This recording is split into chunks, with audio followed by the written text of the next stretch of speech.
Welcome to Schoolhouse Equity and Education. I am your host, Allison R. Brown, Executive Director of the Communities for Just Schools Fund, or CJSF, where we provide resources and support to community-based organizations that are working to ensure equity in their schools. Go to www.cjsfund.org to subscribe to our e-newsletter. If you're tweeting, follow me at Allison R. Brown and tweet about the show with the hashtags C4JS, that's the number 4, or Communities for Just Schools. Again, that's the number 4.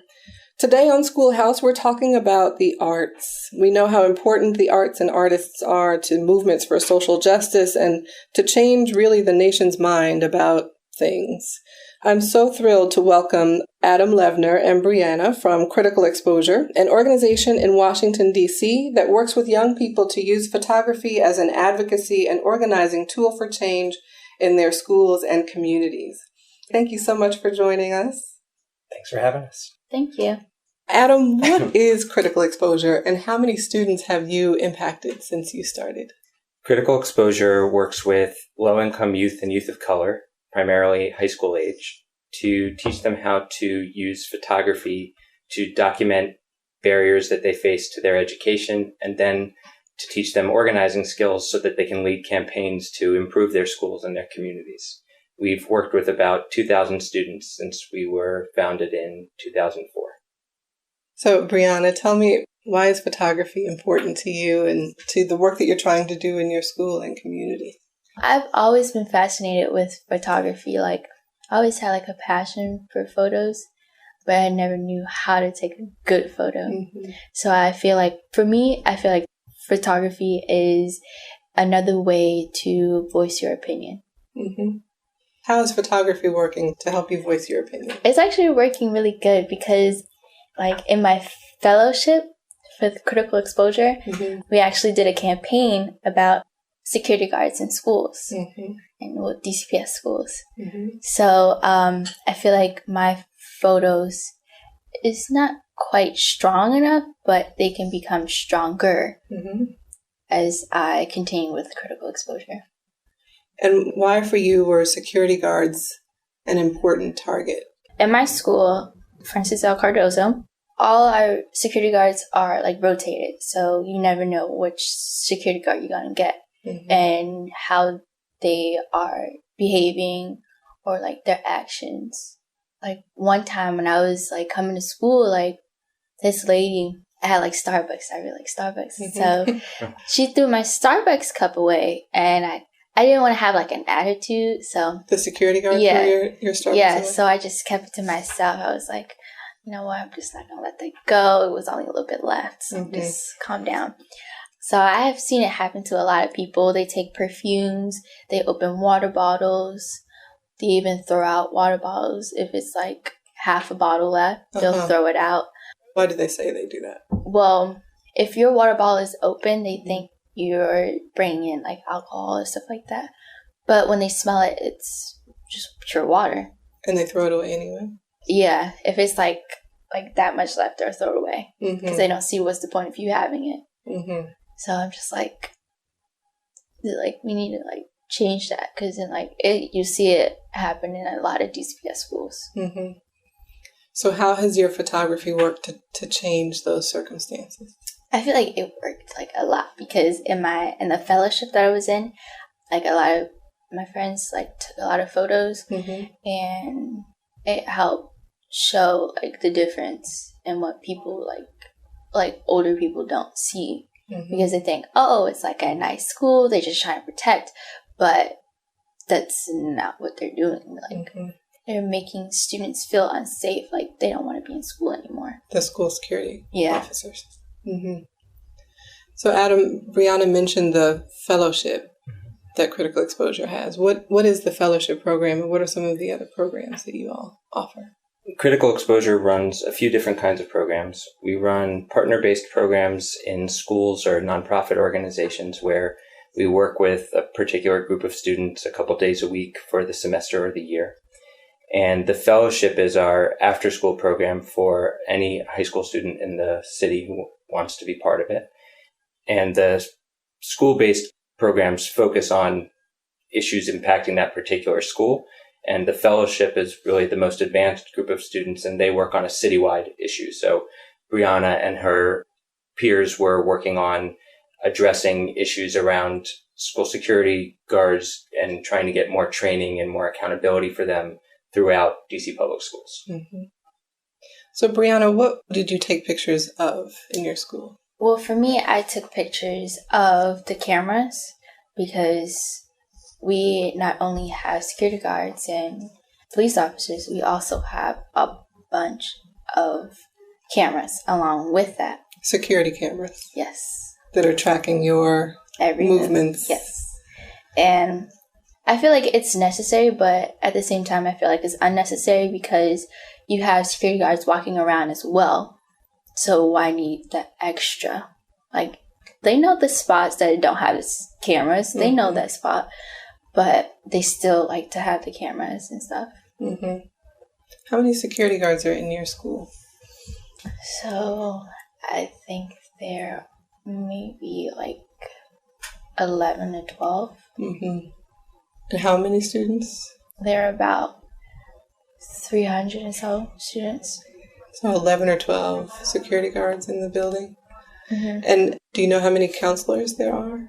Well, there's different ones because there's one for 9th grade, one for 12th grade, and one for 11th grade. Because we also have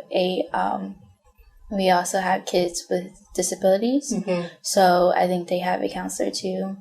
Mm-hmm. And for the culture students, because we have students from all over come to our school, so I feel like they have one counselor.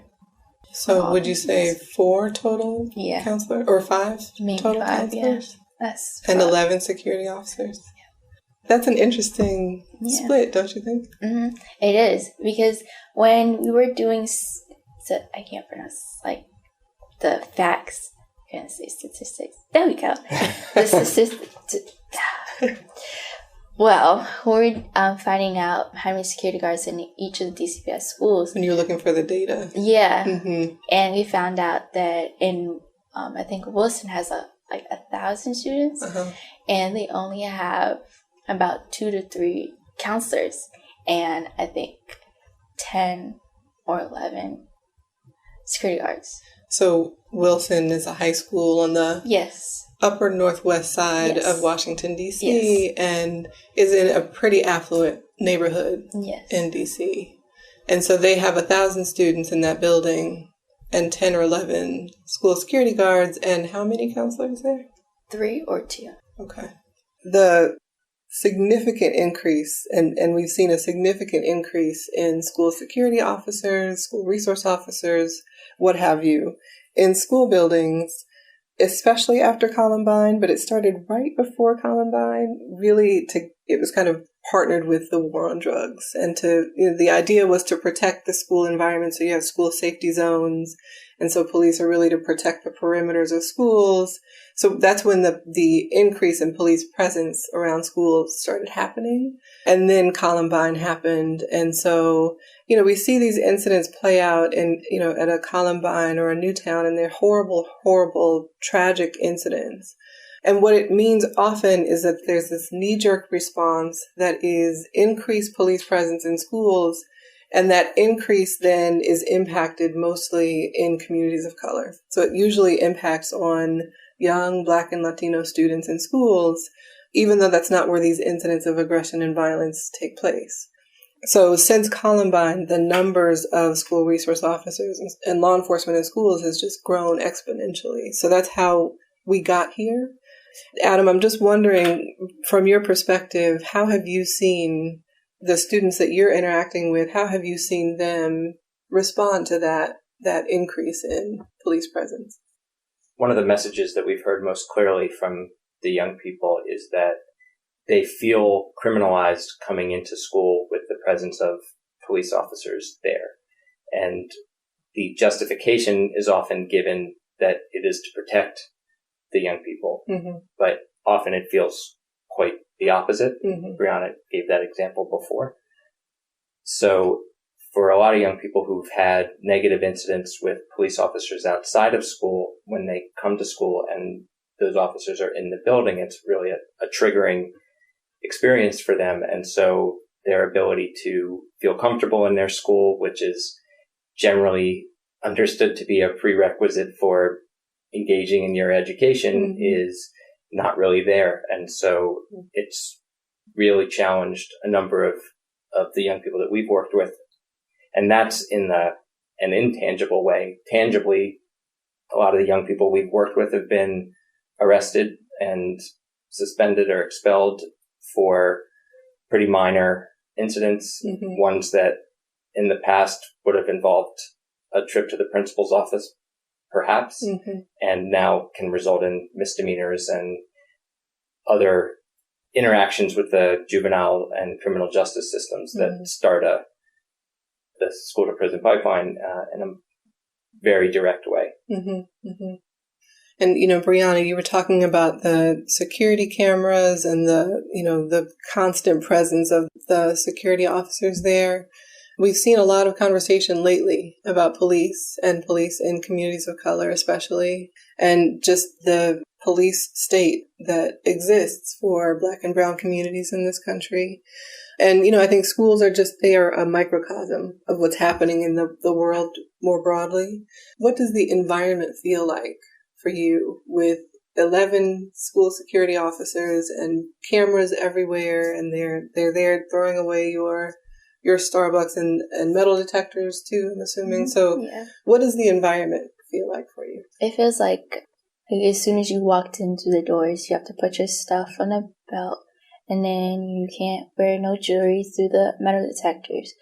And if girls sometimes have underwires, and sometimes they forget their earrings that are in their ears, so they go through the metal detector and they wand them and stuff like that. I have flats that has a metal part, and so they still wand me. Even so though they use the wand. Yeah.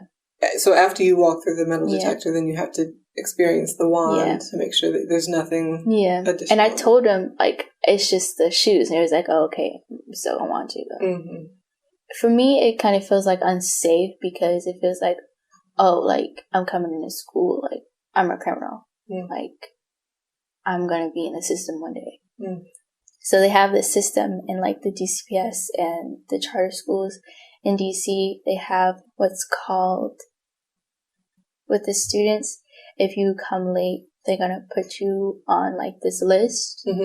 If you're late more than 10 times, you will be recommended. You'll get a letter, a threatening letter to have a court date, and you'll be on papers.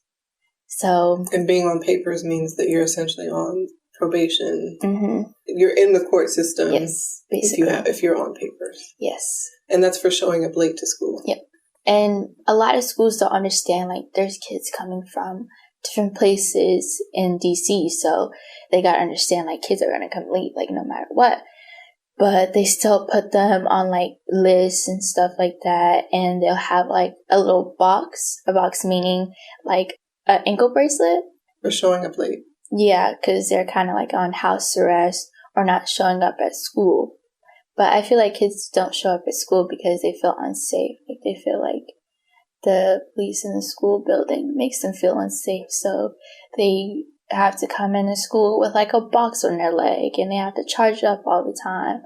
So there's this harsh environment for learning for young people.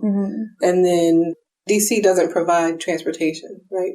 So students can access public transportation for free to get to school. But there's no central school bus system for DC students. So if you show up late to school 10 times, then you're automatically on papers? No. They'll send a letter to your house and just tell you that your student has been late multiple times. They can schedule a meeting to see what's going on. And sometimes they don't even say meetings. They'll just give you a warning. You come late another 10 times, another warning. A third time, you get put on papers. You have a court date that is set for you, and you go to court, and they tell you what you have to do. And you come back to school, you get a paper, and you let your teacher sign it every day. So how do you think photography can change that? Because that feels to me like a real imbalance, that students can't access the services and supports that they need through counselors, and instead have security officers who are throwing away their Starbucks every day and throwing away their water and throwing away the things that they want and need to nourish them through the day. So how can photography change that? I feel like photography can make a bigger change, because you can just take photos of anything and just say, oh yeah, there's a story behind it. But when you take pictures of like what's going on in different schools, there's like different people who can see this, and like they feel like if you take more photos, they could change it somehow, get you connections to change what's going on. Adam, how have you seen the impacts of your work? You've seen some real reform efforts in the city, in DC, because of the work that the young people are doing to take pictures of their schools. What have you seen happen? Well, I think Brianna's being modest in the work that they all did. They put together this really impressive report that included the data that they'd gotten, photos that they'd taken illustrating the presence of security guards in their schools, and really laying out a platform of reforms that they wanted to see in DC schools. And they presented that to the head of school security for DCPS and the contract administrator for the Metropolitan Police Department, and got them to commit to making some really significant changes in terms of helping students to have a much better sense of their rights, which is one issue that young people identified as not being clear on what the role of security guards was supposed to be. And from the conversation, it also seemed clear that the security guards aren't necessarily clear on what their role is supposed to be, or have different opinions from one another.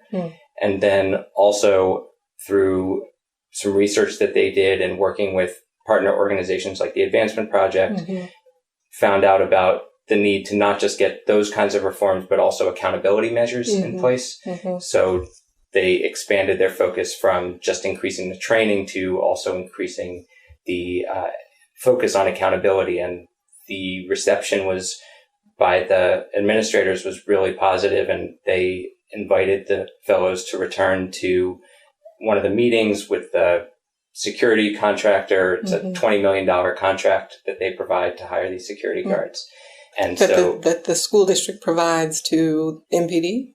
Yeah. To the police department. To the police department to hire these officers. And the young people are influencing the way that contract is being put together and what the requirements of it are, because it's coming up for renewal this year. So that is, I think, a really significant step forward and addresses issues that young people have been talking about for years in DC and obviously all over the country. But that was the most recent campaign. The first campaign that young people through critical exposure worked on was around school facilities. And we're part of getting the DC School Modernization Act passed, which puts a couple $100 million a year into school modernization. And so DC has some very impressive new school facilities as a result of that revenue. And we were part of a much larger effort around that. But that was the first campaign. And then since then, there have been successful youth-led campaigns around getting a library for a school that didn't have one, getting an ethnic studies class added to the curriculum of a high school where youth of color felt that they weren't being represented in the curriculum, fighting to make sure that the graduation requirements for the arts weren't lessened. So maintaining the graduation requirements so that schools weren't cutting back on arts offerings. And then a campaign also on restorative justice and getting a pilot restorative justice program, and actually in Breianna's high school. Those are some of the campaigns that the youth have led. I want to pause and underline what you are saying. How long are these campaigns usually? I think they average about a year. So in a year's time, the things that you are able to accomplish are tremendous. I mean, this latest campaign, for you to be able to to bring the school district together with the police.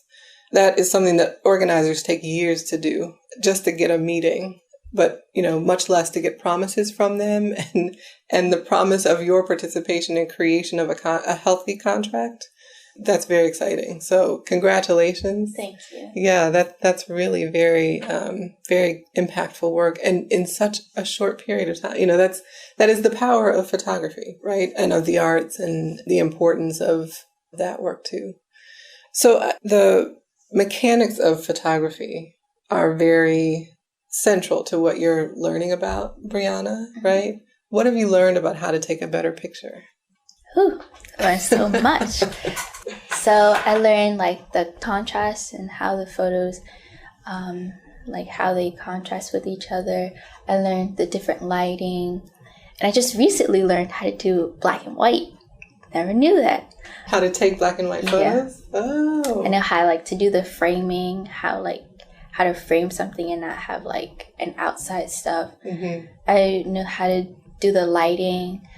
Still working on the focus, but I know how to do worm's eye and bird's eye view. Okay. And what is worm's eye view? Worm's eye view is when you get down on your knees and actually take it like that. Oh, okay. Mm-hmm. Oh, on the ground. So if the object is on the ground, you get down on the ground with it and take the picture up close. Mm-hmm. Gotcha. Or you can look up. And the bird's eye view is when you look down, you stand up from me, I'm sure. Mm-hmm. So I gotta be on my tippy toes and then take it like that. You get the full picture and frame it. Gotcha.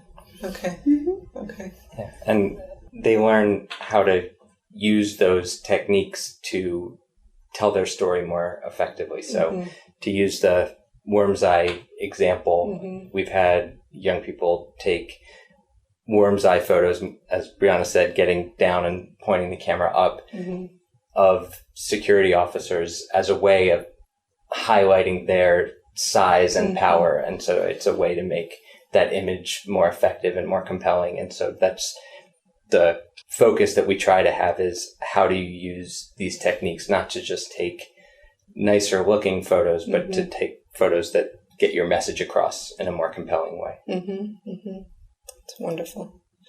You mentioned, Adam, that you all were part of a larger effort around school facilities here in DC. How do you partner with organizations, and how do you look to partner with organizations that are doing similar work or that have similar missions? The partnering has really been a key part of almost all of our campaigns, and definitely all of our citywide campaigns. Part of it is that we don't want to reinvent the wheel and start a campaign from scratch when we know that there are people in the community who've been working on that issue for a long time. Also, we don't want to start from scratch trying to develop the expertise. So we try to bring in organizations who are experts in their field or from working on a campaign, who can help us get the lay of the land and figure out how to be effective. And then we partner with groups to amplify the power.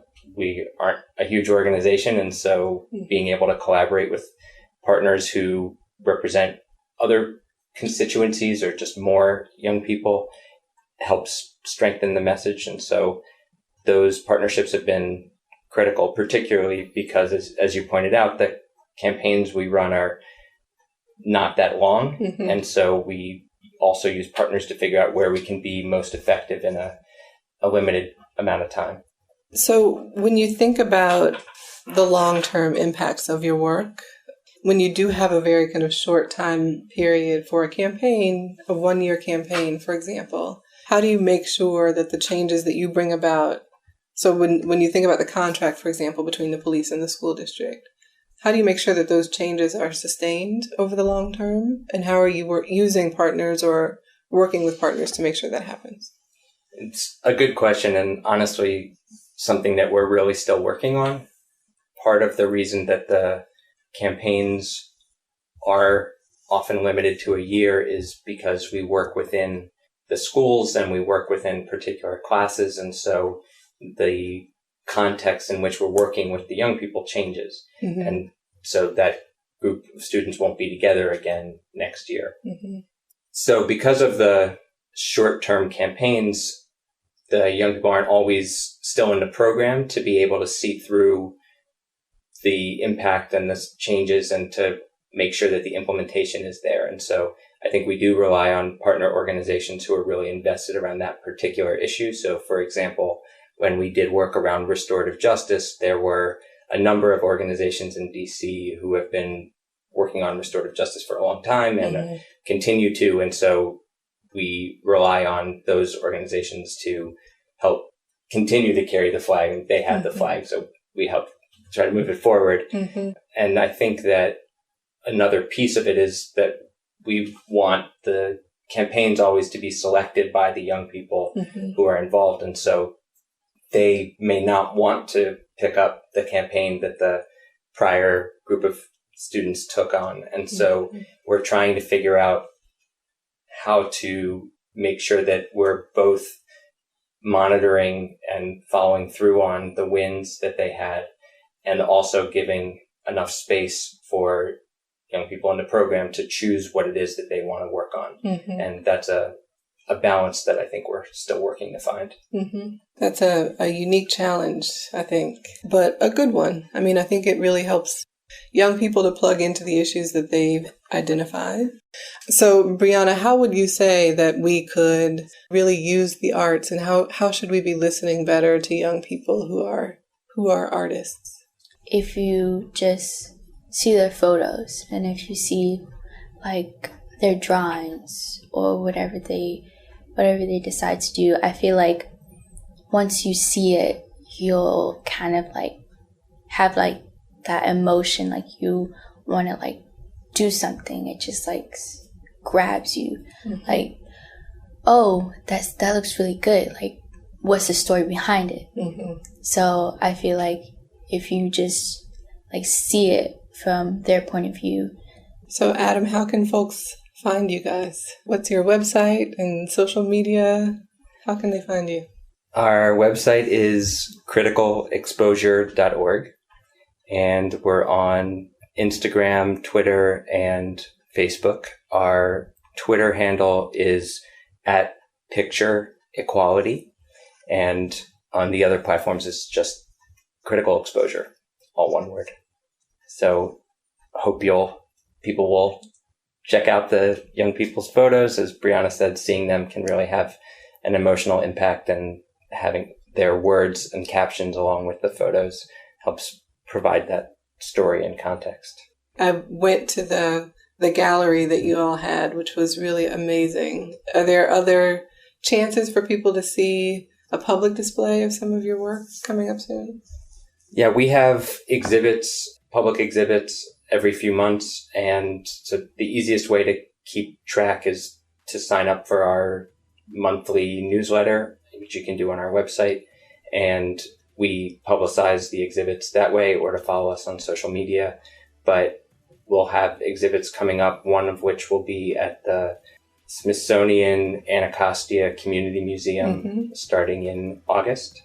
And that will feature work from young people in Anacostia who were specifically working on a campaign to improve the nutrition and food of the meals in their schools. So that'll be the exhibit there, and that starts in August, and then we'll have some other exhibits coming up soon. Great.